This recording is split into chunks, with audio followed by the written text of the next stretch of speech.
بڑی محبت کا اظہار فرمایا اور پہلی فون کال پر ہمیں اپنا وقت دیا.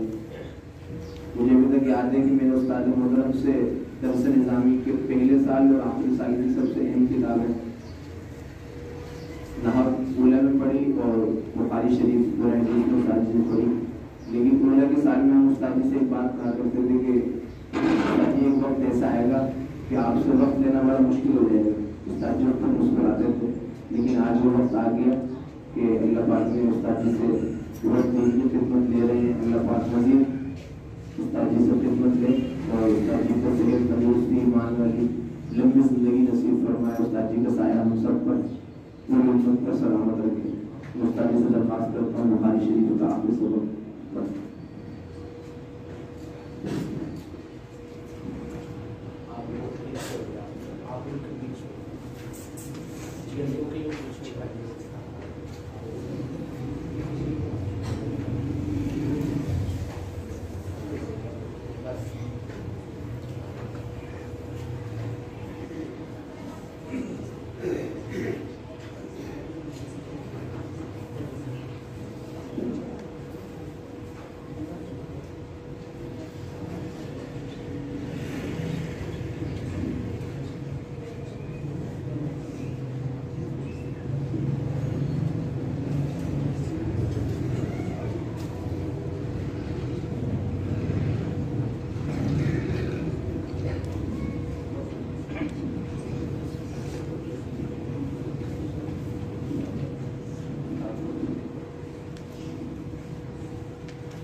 بسم الله الرحمن الرحيم.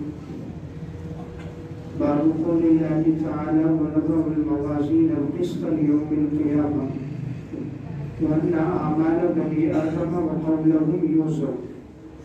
وقال مجاهد القسطاس العدل بالرومية ويقال القسط مصدر المقسط وهو العادل وأما القاسط فهو الجائز. وبه قال حدثنا أحمد بن إسحاق قال حدثنا محمد بن خبيب عن عمارة بن القعقاع عن أبي زرعة عن أبي هريرة رضي الله تعالى عنه قال قال رسول الله صلى الله عليه وسلم كلمتان حبيبتان إلى الرحمن خفيفتان على اللسان ثقيلتان في الميزان سبحان الله وبحمده سبحان اللہ العظیم صدق اللہ العظیم. انتہائی واجب الاحترام قابل صد احترام بھائی و دوستوں بزرگوں اور معزز ماؤں اور بہنوں، آج کی یہ مجلس بڑی ہی باوقار مجلس ہے کہ الحمدللہ جو بچیاں عالمہ بنی حافظہ بنی، جن بچوں نے قرآن کریم نازلہ پڑھا حفظ پڑھا، ان کی تعداد تقریباً 46 پر کی ہے. اللہ رب العزت اس ادارے کو دن دگنی رات چگنی ترقیاں نصیب فرمائے. ادارے میں پڑھانے والے جتنے اساتذہ کرام ہیں اللہ تعالیٰ سب کی جان مال عمر صحت میں برکتیں نصیب فرمائے. تو آج کی یہ مجلس نہایت ہی بابرکت ہے اور وہ والدین بڑے خوش قسمت ہیں کہ جن کی بچیاں عالمہ بنی، جن کے بچیوں نے قرآن کریم پڑھا، جن کے بچوں نے پڑھا، تو آج وہ بڑے مبارکباد سے مستحق ہیں. امام بخاری رحمۃ اللہ علیہ جن کی اس کتاب کی آخری حدیث آپ کے سامنے پڑھی ہوئی، امام بخاری کا انتقال 256 ہجری میں ہوا. صحیح بخاری کو امام بخاری نے 16 سال کے عرصے میں لکھا اور اس کتاب کو بڑے اہتمام کے ساتھ لکھا کہ امام بخاری رحمۃ اللہ علیہ جب بھی کوئی حدیث بیان کرنا چاہتے، خطیب بغدادی رحمۃ اللہ علیہ متوفہ 463 کے لیے تاریخ بغداد میں لکھتے ہیں ہر حدیث کو لکھنے سے پہلے آپ نے غسل کیا، 2 رکعت نماز پڑھی اور پھر امام بخاری نے ایک حدیث کو نقل فرمایا. اور جب احادیث پہ تراجم ابواب ماننے کی باری آئی تو امام بخاری رحمۃ اللہ علیہ آپ صلی اللہ علیہ وسلم کے روزے کے قریب جا کر بیٹھ کر وہاں پر صحیح بخاری کے احادیث کے ابواب اور تراجم انہوں نے قائم کی۔ تو اتنی محنت اور تقویٰ کے ساتھ امام بخاری نے اس کتاب کو لکھا۔ اللہ تعالیٰ نے پھر اس کتاب کو اصح الکتب بعد کتاب اللہ بنایا، یعنی حدیث کی کتابوں میں سب سے اصح کتاب قرآن کریم کے بعد جس کا درجہ ہے وہ صحیح بخاری کا درجہ کہ ہمیں بخاری رحمۃ اللہ علیہ نے اپنی صحیح بخاری کے سب سے آخر میں جو باب قائم کیا ہے وہ ہے وَنَضَعُ الْمَوَازِينَ الْقِسْطَ لِيَوْمِ الْقِيَامَةِ، قیامت کے دن ترازوؤں کو رکھا جائے گا انسان کے اعمال کو تولنے کے لیے۔ وَأَنَّ أَعْمَالَ بَنِي آدَمَ وَقَوْلَهُمْ يُوزَنُ، بنو آدم کے اعمال کو اور بنو آدم کے اقوال کو قیامت کے دن تولا جائے گا۔ امام بخاری رحمۃ اللہ علیہ کی عادت ہے قرآن کریم کی کوئی نہ کوئی آیت ذکر کرتے ہیں اور پھر حدیث کو تشریح میں لاتے ہیں۔ تو قرآن کی آیت میں اللہ تعالیٰ نے فرمایا کہ قیامت کے دن ہم ترازوؤں کو رکھیں گے تاکہ لوگوں کے اعمال کو تولا جائے۔ اب کس کو تولا جائے گا؟ اعمال تولے جائیں گے یا اعمال کرنے والے انسانوں کو تولا جائے گا، اور یا جن اعمال کو جن رجسٹروں میں لکھا گیا ان کو تولا جائے گا۔ علامہ قسطلانی رحمۃ اللہ علیہ کی کتاب ہے ارشاد الصاری، اس میں انہوں نے تینوں اقوال ذکر فرمایا۔ پہلا قول یہ ہے کہ اعمال کو تولا جائے گا۔ اب یہاں ایک سوال یہ ہوتا ہے کہ اعمال تو آراز ہے، آراز کو کیسے تولا جائے گا؟ اس کا تو کوئی جسم نہیں ہے۔ اس دور میں معتزلہ ایک فرقہ گزرا تھا، انہوں نے بھی یہ اعتراض کیا کہ اعمال کا تو جسم نہیں، جوہر نہیں، عارض ہے، اس کو کیسے تولا جائے گا؟ تو اس کا جواب یہ کہ اللہ رب العزت ہر چیز پر قادر ہے، رب العالمین نے اس کے لیے ترازو قائم کیے ہیں اور اللہ انہیں تولے گا۔ جیسے آج کے دور میں ایک انسان ڈاکٹر کے پاس جاتا ہے، اسے بخار ہوتا ہے تو ڈاکٹر اس کو بتا دیتا ہے کہ آپ کو اتنا بخار ہے، 102 ہے، 104 ہے، حالانکہ بخار اعراض میں سے ہے۔ اسی طرح آج محکمہ موسمیات والے بتا دیتے ہیں کہ اتنی سینٹی گریڈ سردی ہے اور اتنی گرمی ہے، حالانکہ یہ اعراض میں سے ہے، وہ بتا رہے ہیں۔ ایک آدمی گاڑی چلا رہا ہے، گاڑی کی جو رفتار ہے یہ اعراض ہے، اور اسے پتہ چل رہا ہے کہ گاڑی 120 یا 110 کلومیٹر فی گھنٹہ کی رفتار سے جا رہی ہے۔ ایک آدمی ڈاکٹر کے پاس جاتا ہے اور وہ خون کا ایک قطرہ لے کر بتا دیتا ہے کہ آپ کو شوگر 170 ہے یا 180 ہے، حالانکہ یہ شوگر اعراض میں سے ہے۔ ایک آدمی ڈاکٹر کے پاس جاتا ہے، وہ بتا دیتا ہے آپ کو بلڈ پریشر اتنا ہے، حالانکہ بلڈ پریشر اعراض میں سے ہے۔ تو جب انسان ایک ایسا آلہ بنا سکتا ہے کہ جس کے ذریعے سے وہ اعراض کو تول کر ناپ کر اس کی مقدار بتا سکتا ہے، زمین اور آسمان کا خالق اللہ اگر اپنی قدرت سے ایک ترازو قائم کر کے اعمال کو تولے تو اس میں کیا حرج کی بات ہے؟ دوسرا قول یہ ہے کہ ان کو تولا جائے گا جن میں اعمال لکھے گئے ہیں، یعنی ان رجسٹروں کو تولا جائے گا۔ اور تیسرا قول یہ کہ نہیں، انسانوں کا وزن ہوگا، جیسے کہ صحیح بخاری کی ایک روایت میں نبی اکرم صلی اللہ علیہ وسلم نے فرمایا ایک فرقہ کافر کو لایا جائے گا لیکن لا یزن عند اللہ جناح بعوضہ، اس کا وزن اللہ کے ہاں مچھر کے پر کے برابر بھی نہیں ہوگا۔ تو یہ تینوں قول حضرات محدثین کے ہیں، لیکن راجح قول امام بخاری جو بیان کرنا چاہ رہے ہیں وہ یہ ہے کہ اللہ تعالیٰ اعمال کو تولے گا۔ تو امام بخاری رحمۃ اللہ علیہ کا جملہ ہے وَأَنَّ أَعْمَالَ بَنِي آدَمَ وَقَوْلَهُمْ يُوزَنُ، بنو آدم کے اعمال کو بھی اللہ تولے گا، ان کے اقوال کو بھی اللہ تولے گا۔ اعمال کا تعلق وہ ہے جو انسان کے اعضاء سے سرزد ہوتے ہیں، اقوال کا تعلق وہ ہے جو انسان کی زبان سے ہے۔ تو امام بخاری بتا رہے زبان کی باتوں کو بھی تولا جائے گا اور انسان کے اعضاء اور جوارح سے جو ہے اس کو بھی تولا جائے گا۔ تو یہاں زبان کا ذکر الگ سے اس لیے کیا کہ عموماً انسان کی زبان سے سب سے زیادہ گناہ سرزد ہوتے ہیں، باقی تمام اعضاء سے ایک ایک دو گناہ ہوتے ہیں، لیکن زبان وہ ہے۔ امام غزالی رحمۃ اللہ علیہ متوفہ 505 ہجری احیاء علوم الدین میں لکھتے ہیں کہ زبان انسان کا وہ عضو ہے جس سے 30 سے زائد گناہ کبیرہ سرزد ہوتے ہیں۔ جھوٹ بولنا ہے، بہتان لگانا ہے، الزام تراشی ہے، غیبت کرنا ہے، کسی کی عزت کو مجروح کرنا ہے، کسی کی نقل اتارنی ہے، کفریہ جملہ کہنا ہے، بدعات کی باتیں کہنی ہے، الزام لگانا ہے، یہ ساری وہ چیزیں ہیں جو انسان کی زبان سے ہو رہی ہیں۔ اس لیے امام بخاری بتا رہے کہ زبان کی خاص طور پر حفاظت کی جائے۔ نبی اکرم صلی اللہ علیہ وسلم نے ارشاد فرمایا میں یضمن لی ما بین لحییہ وما بین رجلیہ اضمن لہ الجنہ، جو آدمی مجھے دو چیزوں کی ضمانت دے گا میں اس کو جنت کی ضمانت دیتا ہوں۔ نمبر ایک، اپنے دو ہونٹوں کے درمیان زبان کا صحیح استعمال کرے۔ نمبر دو، اپنی دو رانوں کے درمیان شرمگاہ کا صحیح استعمال کرے۔ فرمایا میں اس کو جنت کی ضمانت دیتا ہوں۔ اس لیے جس آدمی کی زبان ٹھیک ہو جائے اس کے تمام اعضاء ٹھیک ہو جاتے ہیں، اور جس کا دل اور زبان اس میں بگاڑ آ جائے تو اعضاء جتنے بھی ہیں سب میں فساد آ جاتا ہے۔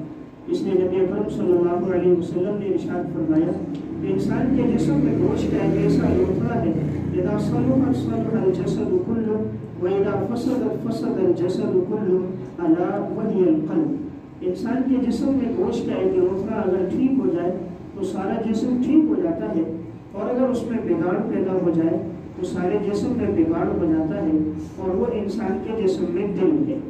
اس لیے انبیاء علیہ الصلوۃ والسلام کی محنت دل پر ہوتی تھی، وہ دلوں پر محنت کرتے تھے، اور ایمان کا تعلق بھی انسان کے دل کے ساتھ ہے۔ اولئک کتب فی قلوبہم الایمان، یہ وہ لوگ ہیں کہ اللہ نے ان کے دلوں پر ایمان کو لکھ دیا ہے۔ تو امام بخاری یہاں بتانا چاہ رہے کہ انسان اپنی زبان اور دل کا استعمال صحیح رکھے۔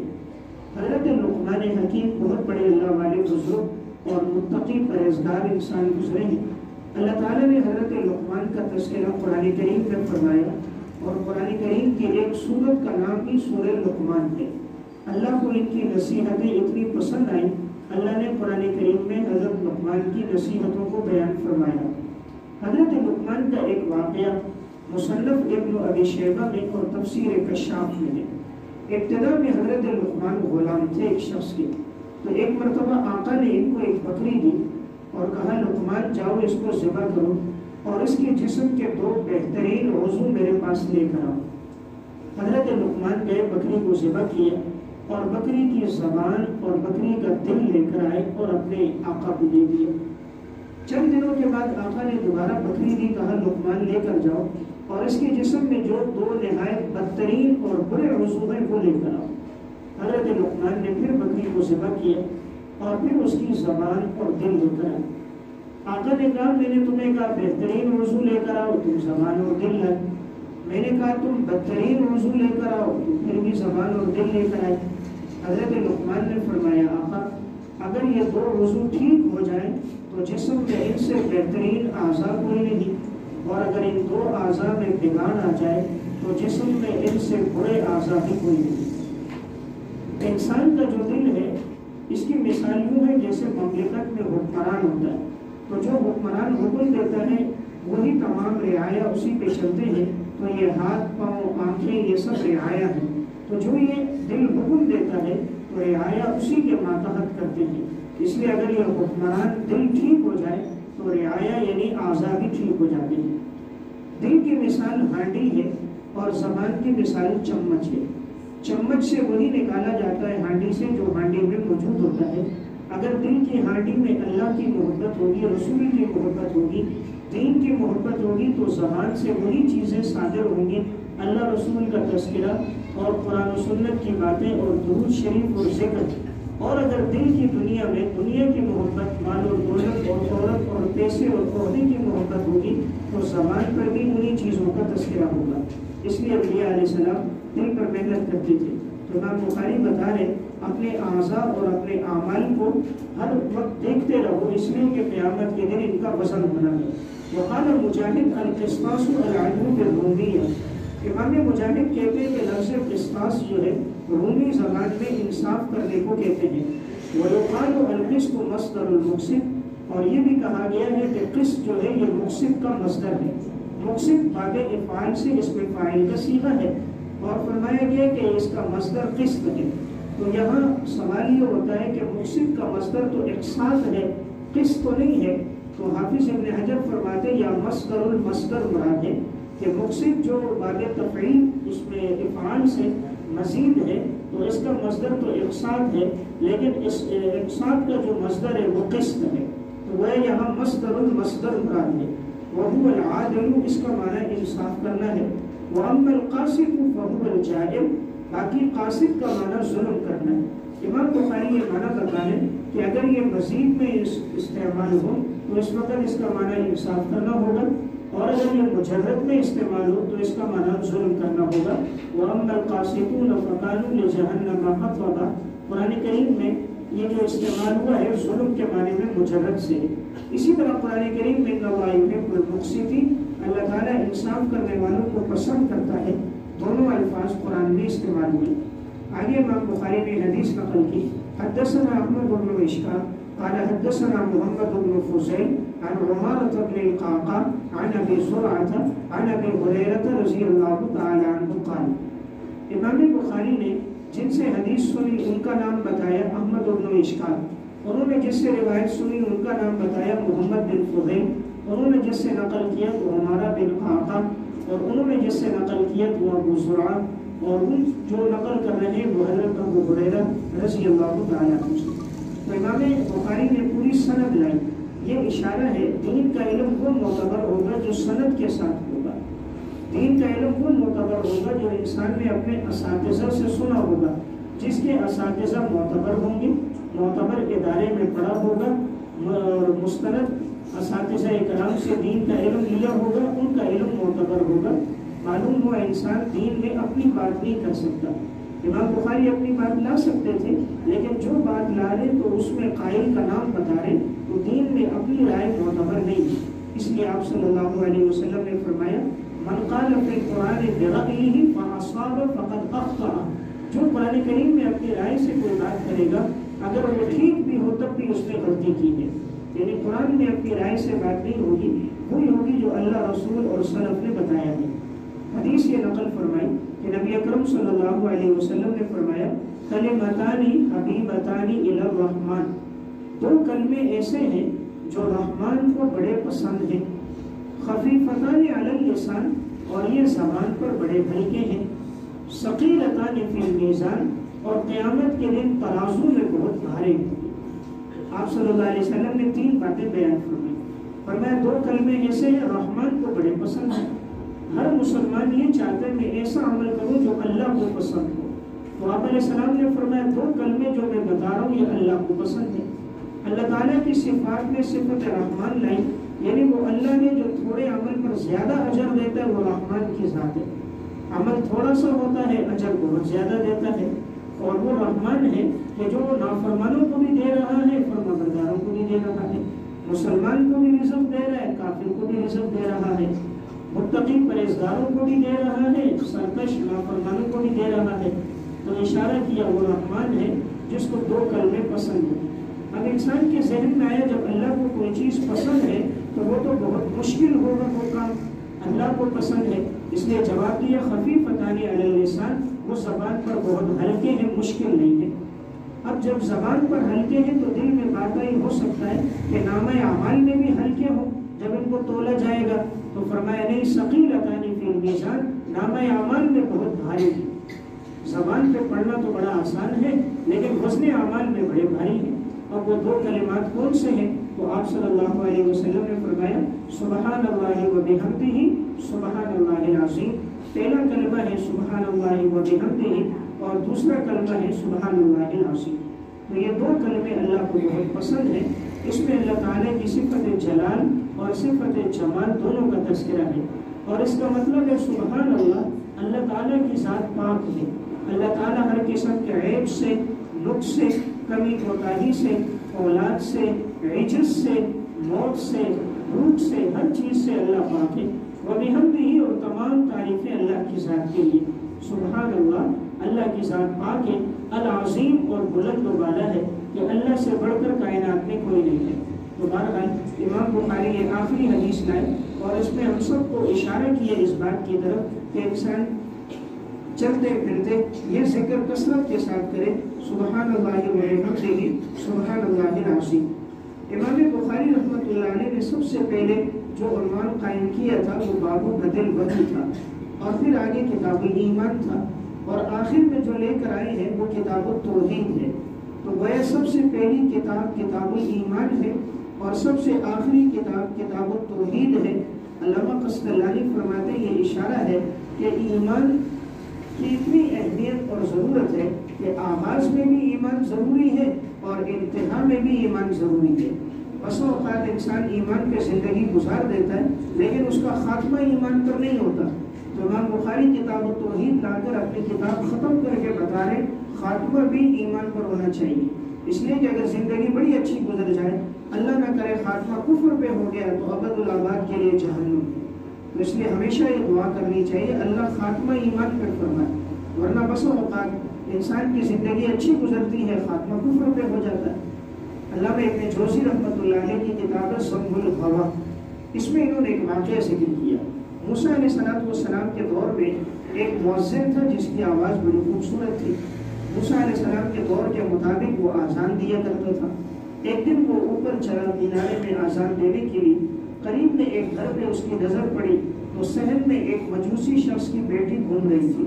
اللہ نے اس کو حسن و جمال دیا تھا، تو اس نے جو دیکھا تو اس نے آذان چھوڑی اور نیچے اترایا اور آ کر اس مجوسی کے گھر پہ دستک دی۔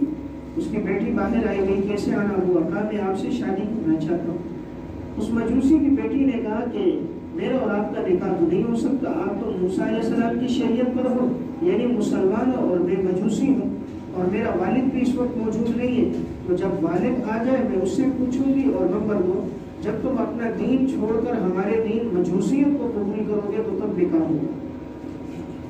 اس نے کہا ٹھیک ہے، یہ چلا گیا۔ تھوڑی دیر کے بعد لڑکی کا والد آ گیا۔ اب اس کو پتہ چلا کہ یہ آیا تھا رشتے کے لیے، اس نے اس کو بلایا، تو چونکہ اس کی آواز بڑی خوبصورت تھی، جب یہ تورات پڑھتا تھا تو لوگ اس کی تورات سن کر مسلمان ہو جاتے تھے۔ بڑی خوبصورت آواز تھی، بڑی دلکش آواز تھی۔ علامہ ابن جوزی لکھتے ہیں اب اس نے چاہا کسی طرح یہ معاذ اللہ بے دین ہو جائے، موسیٰ علیہ السلام کا دین چھوڑ کر ہمارے مذہب میں آ جائے، تو اس سے کہا میں رشتہ کراؤں گا لیکن شرط یہ ہے کہ تم ہمارا مذہب اپناؤ گے، تو وہ رشتے پہ راضی ہو گئے۔